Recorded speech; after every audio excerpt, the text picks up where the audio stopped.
Sumainyo ang Panginoon. Ang mabuting balita ng Panginoon ayon kay San Lucas.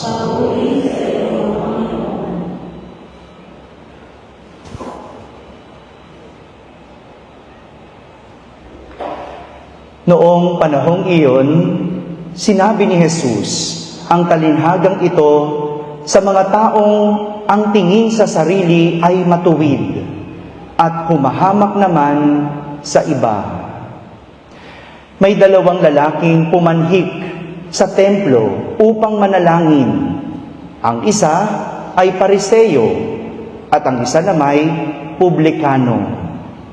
Tumindig ang Pariseo at pabulong na nanalangin ng ganito: O Diyos, nagpapasalamat ako sa iyo pagkat hindi ako katulad ng iba, mga magnanakaw, mga magdaraya, mga ngalunya, o kaya'y katulad ng publikanong ito. Makalawa akong nag-aayuno sa loob ng 1 linggo. Nagbibigay ako ng 10 ng lahat kong kinikita. Samantala, ang publikano ay nakatayo sa malayo, hindi man lamang makatingin sa langit, kundi dinadagukan ang kanyang dibdib at sinasabi, O Diyos, mahabag po kayo sa akin na isang makasalanan. Sinasabi ko sa inyo, ang lalaking ito ay umuwing kinalulugdan ng Diyos, ngunit hindi ang isa. Sapagkat ang sinumang nagpapakataas ay binababa, at ang nagpapakababa ay itataas. Mga kapatid, ang mabuting balita ng Panginoon.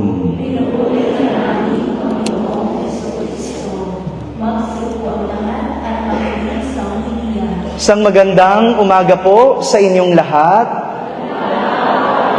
Pakibati naman ang katabi ng magandang umaga. Yan.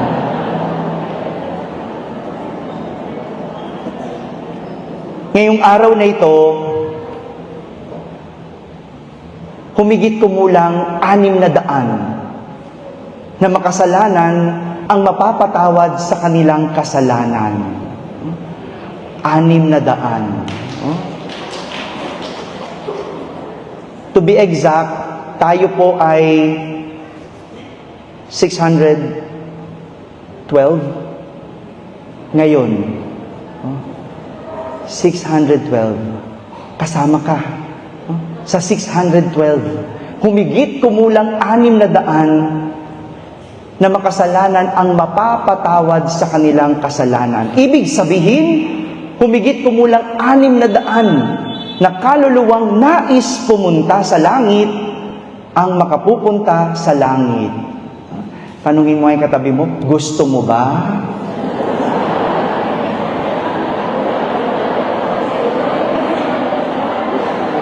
Ba't parang pag ikaw nagtanong, natatakot, ano?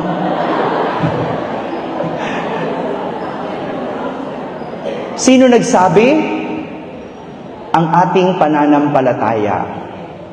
Sinong nagsabing pupunta ka sa langit? Ang ating pananampalataya. Sinong nagsabing ang kasalanan mo ay mapapatawad? Ang ating pananampalataya. Yan ang ibig sabihin ng plenaryo indulhensya. Sabihin nyo nga po, plenaryo indulhensya. Yan. Bukod sa t-shirt at bus na binayad yung 1-3, meron kayong plenaryo indulhensya ngayon. No? Father, nabibili pala ang plenaryo indulhensya? Hindi po. Hindi. No? Hindi binibenta ni Father yon, hindi kasama yon. Pero yan ang makukuha mo at iuuwi mo, ang plenaryo indulhensya. Anong plenaryo indulhensya? No? Ito yung pag-aalis o paglilinis ng ating mga kasalanan kasama na ang kaparusahang dulot ng kasalanan. Ulitin ko po, paglilinis ng kasalanan kasama ang kaparusahang dulot ng kasalanan. Yan ang plenaryo indulhensya. Paglilinis ng kasalanan. Ibig sabihin, kung gaano ka kalinis, parang noong ikaw ay nabinyagan. Ganon ka kalinis ulit. No? Kaya tingnan mo nga yung katabi mo, mukha bang malinis? Ha? Ganyan tayo, magiging kalinis uli. Parang bagong binyag. Pero, may limang kondisyon ang indulhensya plenaryo. Una, ang pagbisita sa mga Jubilee churches. Una na yon. So may 1 point ka na. Pakatandaan tong 5 ito. Una, ang pagbisita sa mga Jubilee churches. Ngayong araw na ito, bibisita tayo ng ilang simbahan. Ano ibig sabihin nun? Isang count lang yan ng plenaryo indulhensya. Huwag ka madaya. No? Wala kang reserba. No? Sa totoo lang, isang simbahan lang ang bisitahin mo, okay na. Plenaryo indulhensya na. No? Pero dagdagan na rin natin, nandito na rin lang tayo di ba? Alam mo naman tayo, mahilig tayo sa reserba di ba? Yung mga nagpa-picture na kanina, gusto picture pa ulit kanina, no? Alam nyo, nangangawit na yung labi ko, pero sige lang, no? Sige lang, no? Kasi gusto natin lagi may reserba, no? Yan ang una.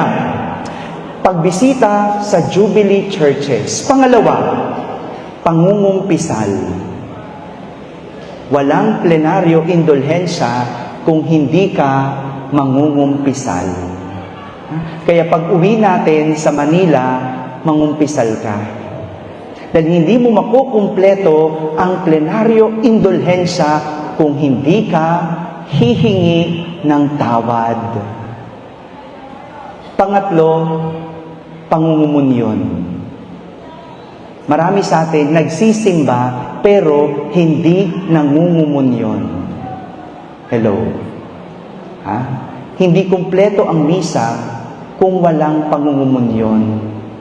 Kaya yung mga nag-online mass, hindi ganun kakumpleto ang inyong pagsisimba. Kasi walang communion. Walang communion. Ang meron lang indulhensya sa mga nag-online mass ay yung may sakit. Hello? Sa mga nasa online mass, kung wala kang sakit, walang indulhensya. So ano dapat? Kailangan mong magkasakit. Okay ba yon? Ayaw nyo pumunta sa simbahan sige, yung mga nag-online mass, hindi kumpleto. Kahit bali-balik ta rin natin, para lang yan sa may sakit. Kailangan may sakit ka muna. Tapos bigla yung mga nasa online mass, biglang naubo. Biglang naubo, biglang sumisinghot na ngayon, biglang may sakit, di ba? Pero kasama yon. Ang pangungumunyon ay pagtanggap ng katawan at dugo ni Kristo. Hindi kumpleto ang pagsisimba kung walang pangungumunyon. Review. Ano yung number 1 na kailangan gawin para matamo ang plenaryo indulhensya? Visit Jubilee churches. Pangalawa, pangungumpisal. Pangatlo, pangungumunyon. Pang-apat, ang pagdadasal ng intensyon ng Santo Papa. Pagdarasal ng intensyon ng Santo Papa. Father, hindi ko naman alam kung anong gusto ng Santo Papa. Alam nyo, ganito lang yan. Kung kayo'y nagro-rosaryo, sa huli, bago matapos ang inyong pagro-rosaryo, banggitin nyo lang, para sa intensyon ng Santo Papa. Isang Ama Namin, isang Aba Ginoong Maria, at isang papuri. Kasama yan sa indulhensya. Ang ipagdasal ang panalangin at intensyon ng Santo Papa. Kaya tayo simbahan kasi tayo ay in communion with the Holy Father. Malinaw ba yon? So yung panalangin ng Santo Papa, kapag dinasal mo, it multiplies. Nadadagdagan. Kaya nga, sa panalangin ng bayan, kapag sinabi ng pari sa katahimikan, ating ipanalangin ang ating pansariling kahilingan, dun ka dapat humihingi. Dun ka dapat humihiling. Bakit? Kasi yung dasal mo, pag tumugon ang katabi mo, yung nasa likod mo, yung buong simbahan, namumultiply ang iyong panalangin. Yan ang ibig sabihin ng panalangin ng bayan. Ang ipagdasal ang iyong intensyon ng buong bayan. Malinaw? Ano yung pang-apat? Ipagdasal ang intensyon ng Santo Papa. At pang-lima, para matamo ang plenaryo indulhensya, kailangan tatalikuran ang kasalanan. Tatalikuran ang kasalanan. Walang napunta sa langit ng may bahid, ng may kasamaang bitbit. Kailangan itong talikuran. Ganyan ang tinuturo ng simbahan. At yan ang makukuha natin kapag uwi natin. Kapag uwi natin. Father, pag uwi pa pala, hindi pa pala ngayon. Hindi. Hindi pa ngayon. Kumpletuhin mo yung 5. Kapag nakumpleto ang 5, kung gaano ka kalinis, parang bagong binyag. Kaya nga, itong ating pilgrimage ay isang Lenten retreat para bago sumapit ang mga mahal na araw, singlinis ka ng bagong binyag. Walang silbi ang lalabas-masok natin sa mga holy door kung paglabas natin, naninira ka pa rin ng tao. Hello sa mga perfect dyan, no? Na kapag nag-umpukan, walang ginawa kundi manira ng tao, no? Parang yung Pariseo sa ating ebanghelyo, nagdadasal, gumagawa ng mabuti, pero naninira ng ibang tao. Hindi pwede. Hindi pwede eh. No? Ang langit para sa lahat. Pero ang pipigil sa iyo para matamong langit ay ang iyong sarili. Dahil ang tiket sa langit ay ang iyong mga ginagawa. Ang tiket sa langit ay ang iyong mga ginagawa. Mga kapatid, ang langit para sa atin, para sa lahat. Ngunit ang tanging makakapigil ay tayo rin. Sabi mo nga sa katabi mo, pupunta ka sa langit. Sagutin mo, mauna ka. Hindi, sabay tayo. Sabay-sabay tayo. Pero mangyayari lang ang lahat ng ito kung tayo'y mananampalataya. At ang pananampalataya, tugma dapat sa ginagawa. Ang pananampalataya, tugma sa ginagawa. Amen? Amen. Nais ko lang pong kunin ang pagkakataong ito para magpasalamat po muna sa mga naging panauhin po ng aming parokya dito sa ating ginanap na Lenten pilgrimage. No, una po sa lahat, baka hindi ko na po mapasalamatan kayo mamaya, no? Nais ko pong pasalamatan ng iba't ibang komunidad na sumama po sa ating parish Lenten pilgrimage. Una na po ang komunidad ng Quiapo Church. Maraming salamat po. Sila ay nakadalawang bus, no? Maraming salamat Quiapo Church. Sa pangunguna siyempre ni Nanay Ising, maraming salamat po. Ganon din yung mga lingkod ng Quiapo, nandito rin po, maraming salamat. Palakpakan naman natin sila. Salamat sa mga sisters ng Holy Face of Jesus. Maraming salamat po sa pagsama po. Solidad Club nga bilang ating pasasalamat sa kanila. Salamat din sa mga parokyano ng Nuestra Señora de Guia ng Ermita. Maraming salamat. Siyempre, ang Santa Maria Goretti Parish, maraming salamat.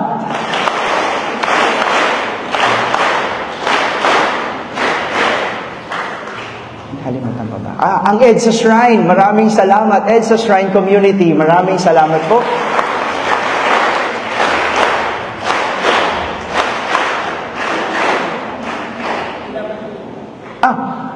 Ang PNB, ang Philippine National Bank ng Santo Niño, Capilla de Santo Niño, kasama rin po natin. Palapakan po natin sila.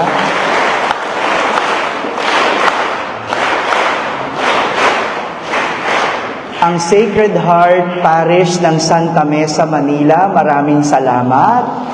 Siyempre,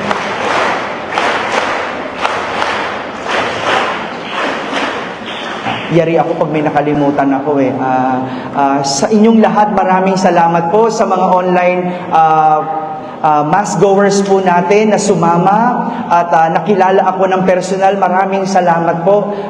Lapitan niyo lang po ako para ma-acknowledge ko po kayo at mapasalamatan ng personal. Maraming salamat po sa inyong lahat. At syempre, ang ating parokya, ang Nuestra Señora de la Soledad Parish de Manila.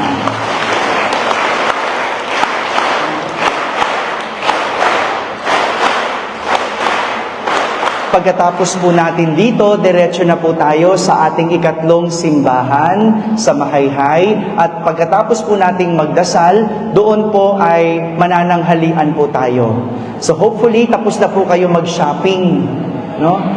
Tapos na po kayo mamili, diretso na po tayo sa sasakyan. Pero bago po tayo pumunta sa sasakyan, sa ating mga bus, pwede ko po bang hilingin lahat po tayo mag-picture taking? No po? Para sa kaayusan na lang po ng lahat, tayo na lang po tayo. Ako po ay pupunta dyan sa likod. Tapos bus 3 and 4, please stay para sa picture taking natin dito. Per bus po ang picture taking natin. And the rest, you may go to your respective buses. Po, maraming salamat po. Magsitayin na po ang lahat.